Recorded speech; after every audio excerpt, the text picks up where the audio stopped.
यह बांग्लादेश का Saint Martin द्वीप है। यह बांग्लादेश की सीमा से बेहद करीब है। यहाँ से म्यांमार की सीमा भी काफी करीब है। इसे ही शेख हसीना ने कहा था कि गोरा व्यक्ति मांगने आया था, मैंने उसे नहीं दिया इसलिए मैं हट गई। इसकी भौगोलिक स्थिति याद रखना। MH370 8 मार्च 2014 को मलेशिया के कुआलालंपुर से उड़कर बीजिंग जाने वाली थी, जो कि दक्षिण चीन सागर के ऊपर से पश्चिम की ओर मुड़कर 1 घंटा रडार पर अपने निशान छोड़कर गायब हो गई। यह मलेशिया के मलय प्रायद्वीप के ऊपर से होते हुए अंडमान सागर में कहीं विलीन हो गई। इसे दुनिया की सबसे मिस्टीरियस विमान दुर्घटना समझा जाता है, जिसे आज तक सुलझाया नहीं गया है। अब स्क्रीन पर जो नक्शा दिख रहा है उसके तीर वाले भाग पर सेंट मार्टिन द्वीप है एवं पूंछ पर वह जगह है जहां पर MH370 को आखिरी बार रडार पर देखा गया था। द्राज करेगा बहुत से पर्दाफाश।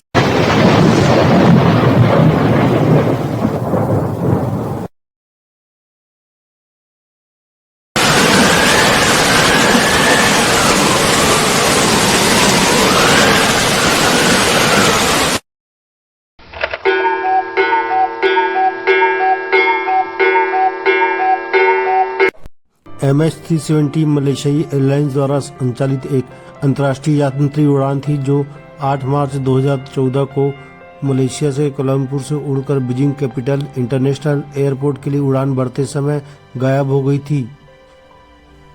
यह अपनी उड़ान के 38 मिनट बाद अपने पथ से विचलित होकर पश्चिम की ओर गई, जहां पे मलय प्रायद्वीप और अंडमान सागर को पार करते हुए अपने नियोजित उड़ान पथ से पश्चिम की ओर विचलित होकर 1 घंटा और उड़ी।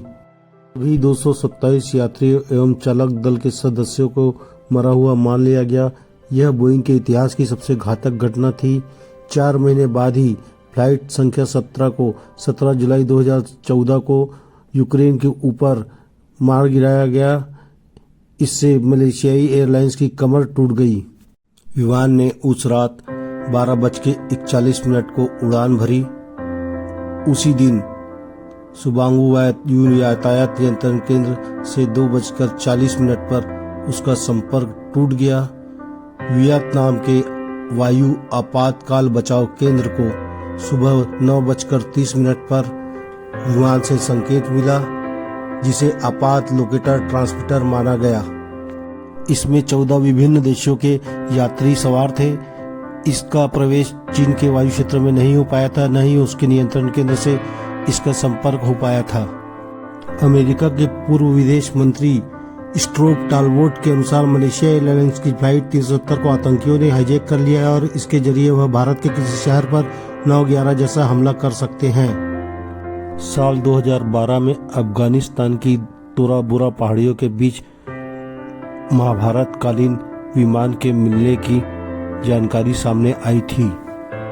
यह एक चुंबकीय दीवार से घिरा हुआ था, जिसे टाइम वेल माना गया, जिसमें उसको देखने के लिए 8 अमेरिकी सैनिक उसको देखने गए थे, जो कि उसमें फंसकर गायब हो गए और आज तक वापस नहीं आए हैं। इस विमान को देखने स्वयं बराक ओबामा वहां गए थे।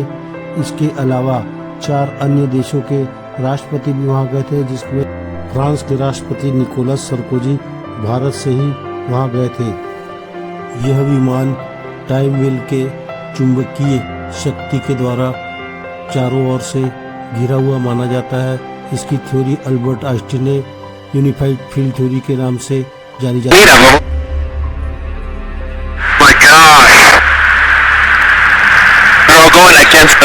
पेंटागन यूएफओ वीडियो 2004, 14 और 2015 में विमान महापोत USS निमित्ज और USS थियोडोर रूजवेल्ट पर आधारित United state navy fighter jets के फॉरवर्ड लुकिंग इंफ्रारेड टारगेटिंग कैमरों की चुनिंदा दृश्य रिकॉर्डिंग है, जिन्हें 2019 में अन्य नौसैनिक कर्मियों द्वारा लिए गए अतिरिक्त फुटेज है, जिन्हें व्यापक रूप से यूएफओ का आधिकारिक दस्तावेजीकरण करने के रूप में जाना जाता है, को 2017 से मीडिया व्यापक कवरेज मिला है। पेंटागन ने बाद में 2020 में अज्ञात हवाई घटना के पहले 3 वीडियो को संबोधित किया और आधिकारिक तौर पर जारी किया।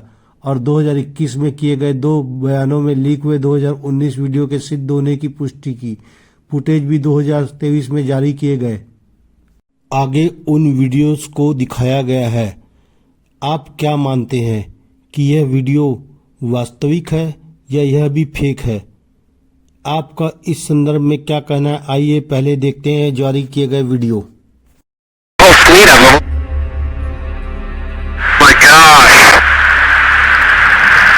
Going against the wind. The wind's 120 knots to the west. The whole thing, dude.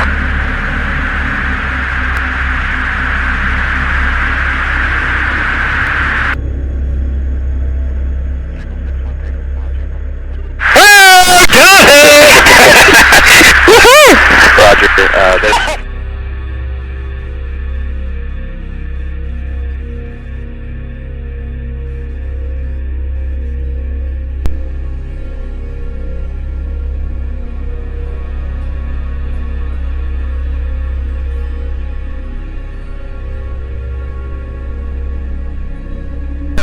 It's not down. Well, if there's a look at that thing, it's rotating.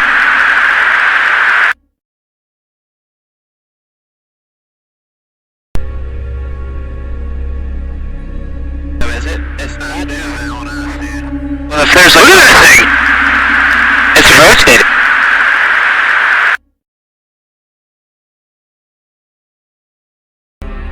My gosh. They're all going against the wind.